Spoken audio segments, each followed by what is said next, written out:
என்னை பார்த்து புகழுகிறதுனால அவன் என்னை நேசிக்கணும்னு அவசியம் இல்லை. என்னை கடிந்து கொண்டதுனால அவன் என்னை விரோதிக்கணும்னு அவசியம் இல்லை. சில நேரத்தில் சிலர் பண்ணுற வேலை என்ன தெரியுமா? ஒரு ஆள், ஏம்மா உன் பாட்டில் ஏதோ ஒன்று திருத்தினா நல்லா இருக்கும் அப்படின்னு நம்ம சொல்லுவோம் தெரியுமா? நம்மளை பெரிய விரோதின்னு நினைப்பாய், நம்மளை விரோதின்னு நினைப்பாய். அடுத்த ஸ்டேஜில் நீ இந்த தவறை செய்யாமல் இருக்கிறதுக்கு வேண்டியாக்க நான் என்ன செய்தேன்? உன்னை உபதேசம் பண்ணினேன். ஆனால் அவன் தப்பு செய்யான்னு தெரிஞ்சும் சூப்பராக இருந்த பிரதர் அடித்து மின்னுங்கான்னு ஏற்றி விடுகான் தெரியுமா? அவனுக்கு இவன் தெய்வம் போல, இவனுக்கு அவன் தெய்வம் போல. அவனாக்கு உனக்கு வீட்டுக்கிட்ட பெரிய படுகுழி தோண்டுவான் உன்னை விளவில கேட்கு.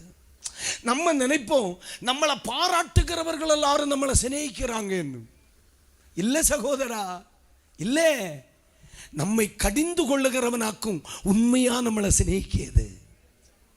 இன்னைக்கு பலருக்கும் ஆலயத்தில் கடிந்து கொள்ளுகிறது பிடிக்காது, உபதேசிக்கும் கடிந்து கொள்ளுகிறது பிடிக்காது, அப்பா அம்மா கடிந்து கொள்ளுகிறது பிடிக்காது, வாத்தியார் கடிந்து கொள்ளுகிறது பிடிக்காது.